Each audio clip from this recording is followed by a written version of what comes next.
Hi, welcome to HowtoDandD. My name is Fred Wheeler and today I want to talk about Dungeons and Dragons. And as it happens, we're going to talk about Dungeons and Dragons 5e.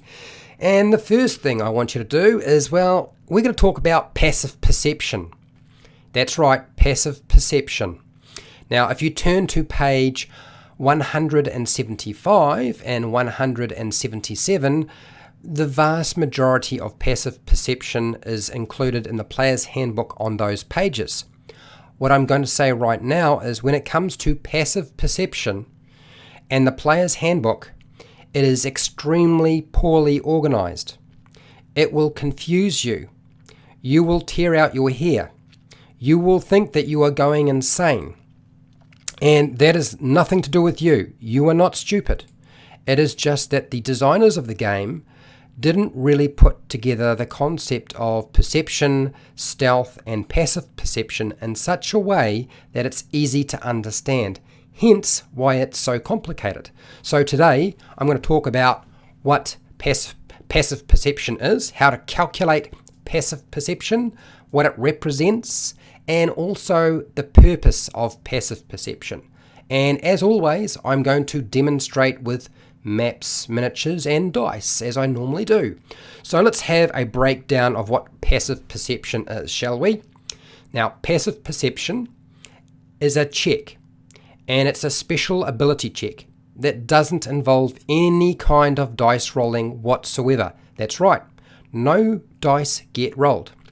It is the most commonly used passive check. There are other types of passive checks, but passive perception is the most common check you can have in the game for Dungeons and Dragons 5e. And the reason being is that perception is essentially the super skill. It is the skill that will change the course of your game consistently. If you don't have a really good perception skill, what tends to happen is your party walks into bad things. So that means if you have passive perception and it's high, the chances are you're less likely to walk into really bad things. Hence, that's the whole concept behind using it, right? And having it. Okay, so how do you actually calculate passive perception? You will find that that is 10 plus your perception modifier. Now, your perception might be modified by your wisdom, always, yes.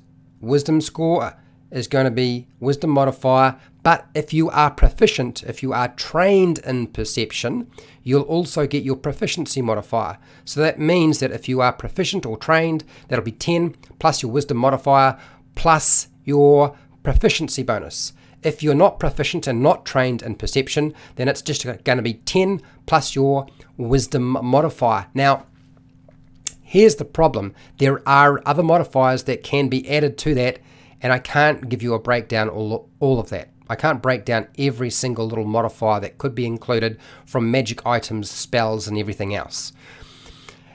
What does it represent? It can represent a few different things and has different purposes for the Dungeon Master and the players. And here's a couple of things I want you to consider when you look at passive perception. The average dice roll, if a task is done repeatedly. So that's what passive perception is supposed to duplicate. But it's not the only thing, okay? The average dice roll you could achieve if the task is repeatedly done, like searching for a secret door for 10 minutes or 1 minute or 2 minutes or something like that, when you do something for a period of time. So that's one representation of passive perception. But there's another one which is not exactly the same. Okay, the chance for a character or a monster to notice clues, find traps, follow tracks, detect secret doors, spot a danger, or other kinds of creatures. So it's working around that concept as well. This is where it starts to get really complicated because the reason for passive perception is where it really starts to make it more complicated. What does passive perception represent? It represents that the character or monster is taking regular scans of their environment. That means that they are on edge all the time for threats of danger of some kind, whether that's a threat, a hazard, a danger, creatures that might attack them. It's trying to duplicate the idea that you are always looking for some sort of trouble, rather than waiting for the player to say, my character wants to make a perception check or check the area for danger, and then the Dungeon Master says, okay, roll a perception check, or the Dungeon Master rolls a perception check. So it's trying to duplicate that idea. Perception can include all of the senses, so that is sight, smell, taste, touch, and hearing. Now, I've done a video on perception, and you're welcome to go and check that out if you want to, and it covers all of that in quite a lot of detail. So that's what passive perception is trying to duplicate and represent in the game of Dungeons and Dragons. Okay, so what is the purpose of passive perception in Dungeons and Dragons? Why don't we just roll dice rather than have this thing that we use that does not actually involve any kind of dice rolls? Why would you even have it in the first place? Well, its general purpose has been stated by the designers as a way of speeding up the gameplay. Because every time you roll dice, you slow the game down. And we don't want to slow the game down. We want to keep it nice and quick and fast and get things done. So it's supposed to speed up gameplay. It's also supposed to reduce the number of dice rolling done by the players and by the Dungeon Master, as it happens. Why would we want to do that? Well, again, it goes back to speed of play. But it's also to reduce the amount of dice rolls that the Dungeon Master has to make and the players have to make. So it's just generally trying to reduce the amount of workload that you have, make things a little bit easier for everybody. Okay, now this is where it starts to get a little bit tricky for people to understand, and that is the key reason for doing it is not just to simplify the game of Dungeons and Dragons, which obviously it can do, but it's to stop players metagaming their perception checks when they roll dice. So every time a player gets asked, okay, make a perception check, they pick up the dice, they roll the 20-sided dice, they add their perception modifier to that comes out with a score. If they see they get a really low score, then they're probably going to I'm probably not going to notice anything. And you can say, well, I'm a really good player and I would never do that sort of thing. But you can tell whether you've kind of screwed the pooch. If you roll low, you're probably not going to notice something, even though you know that there probably might be something there, but you know that your character has rolled really low. So this is what metagaming is all about. Whereas when you roll really well on the 20-sided dice, you roll a high number and add your perception modifier to that. Okay, when you're making a roll like that, you can tell you've probably done pretty well, and the chances are you don't need to worry too much because you'll pick up whatever danger or threats, if there are any around, you'll pick them up. So it's really to try and stop players metagaming perception checks. And because perception checks are such a common dice roll to make, it happens a lot. There is another possibility that some people may or may not consider, and that is, what about the Dungeon Master? Is it going to stop the Dungeon Master from metagaming? Probably not. I think that's rather unlikely. It might change things a little bit, but not a lot. Okay, it's not going to change really if the Dungeon Master decides to metagame, and the players will probably never know if the Dungeon Master metagamed in some way. And I know the statement from a few people is going to be, Fred, Dungeon Masters can't metagame. But actually, Dungeon Masters can metagame, but we will save that for a discussion another day.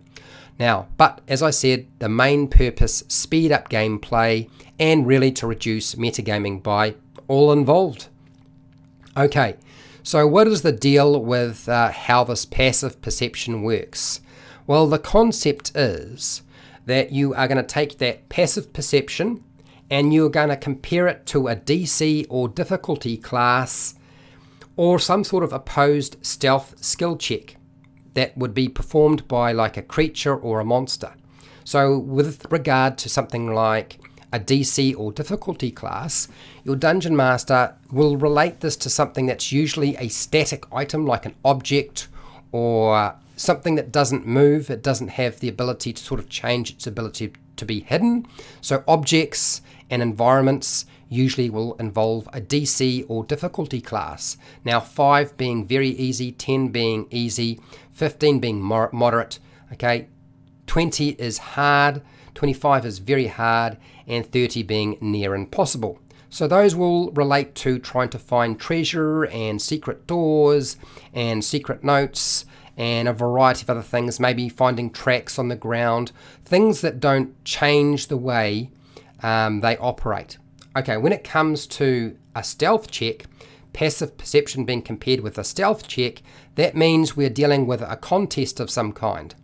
This is an opposed contest between either monsters or creatures and characters of some kind, and I'm going to demonstrate that in a very shortly. Now, the idea is that your passive perception must be equal to or greater than the DC or the stealth skills check to actually notice something.